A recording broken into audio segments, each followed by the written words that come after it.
Bonjour. Si je vais pas bien, est-ce que la cause et la faute, est-ce qu'elle est à la vie? Ou est-ce que la cause et la faute, si jamais, elle est chez moi? Avec cette question et les réponses résultant, je dois me confronter dans tout le cours de ma vie et prendre les conséquences. Antoine Béchamp, professeur en médecine, 1816 à 1909, a créé une hypothèse dans laquelle il disait les virus se créent dans notre espace intracellulaire pour se libérer de certaines substances.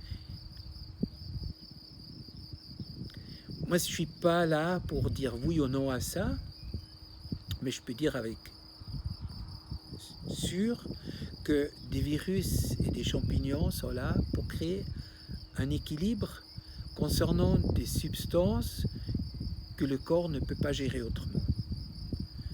Donc au lieu de tuer des virus et des champignons, c'est thérapeutiquement mieux de se détoxiquer. Des toxines ont deux sources différentes essentielles. Chaque émotion destructive, comme des doutes, la tristesse, la solitude, les peurs, y crée dans le corps des substances, des déchets toxiques. Si ces émotions continuent et durent trop longtemps, le corps est obligé de déposer ces substances dans son intérieur. Ces dépôts vont par résonance tirer d'autres substances toxiques, donc des substances synthétisées, des substances chimiques, de l'environnement, de l'air, de l'eau, de la nourriture, et qui vont densifier les dépôts toxiques émotionnels. Sûrement un des plus grands médecins du millénaire passé a reconnu et compris, comme bactériologue très expérimenté, la relation entre un déséquilibre bactériologique et des émotions.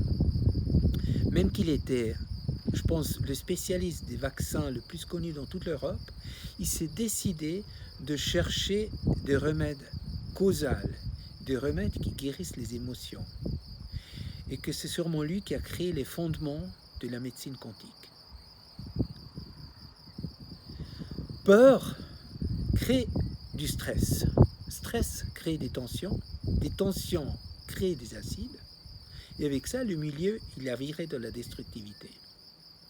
Peut-être vous devez encore faire écouter depuis tout en haut, mais une chose est sûre, le monde, on va seulement le changer en nous changeant nous-mêmes. Merci, je vous souhaite un bon printemps.